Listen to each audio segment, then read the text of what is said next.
Good morning everyone, and welcome to day 2 of our 30-day series that I'm doing. And we're going to dive right in. Today is February 12th. Today's little reading was titled Think Positively. So again, this is the book that we're using.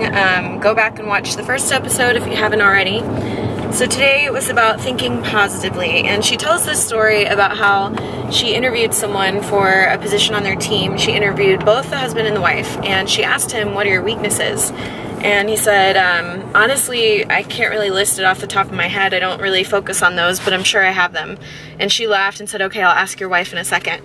And then the wife comes in and she asks her, "What are your husband's weaknesses?" And she says, "He doesn't have any." And, you know, while obviously that's probably not true, that just kind of shows where their mindset was at, and the fact that, of course, he has weaknesses. Everyone does.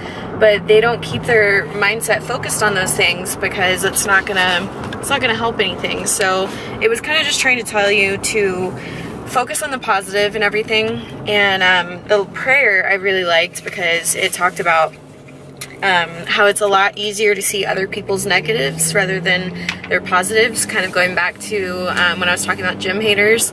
It's really easy to react and get mad at them and say, you know, they're awful people and, you know, that's something negative about them. But it's a lot harder to say, you know, I bet that stems from somewhere, and if their life sucks that bad that they're having to be negative towards me, then, you know, I feel bad for them. And instead of just feeling bad for them, though, it says in here, you know, God, help me see them through your eyes and the way that you would see them, and how would you react in this situation.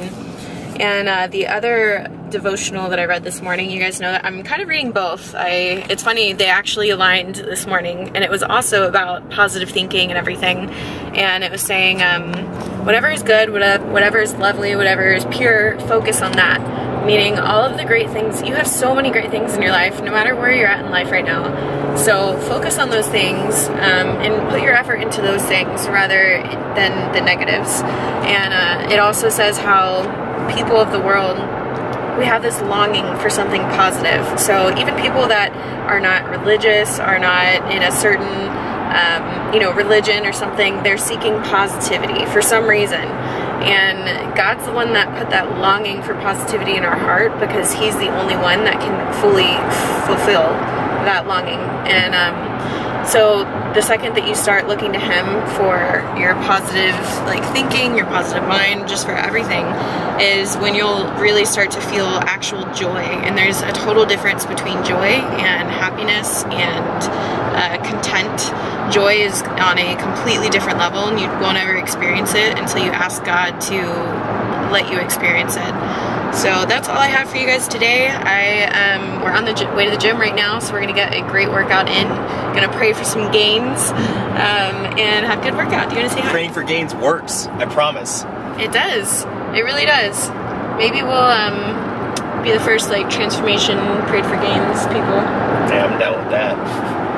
So we're gonna say a prayer before our workout. That's something that I want to try to remember to do every single time, and we encourage you guys to do that too. And it's okay to pray for gains. Yeah, we like to pray that we stay injury free during our workout, and for gains, of course. Hope you guys have an amazing day, and hope you enjoyed this video. Give it a thumbs up if you did, and I'll see you tomorrow for day 3. Bye.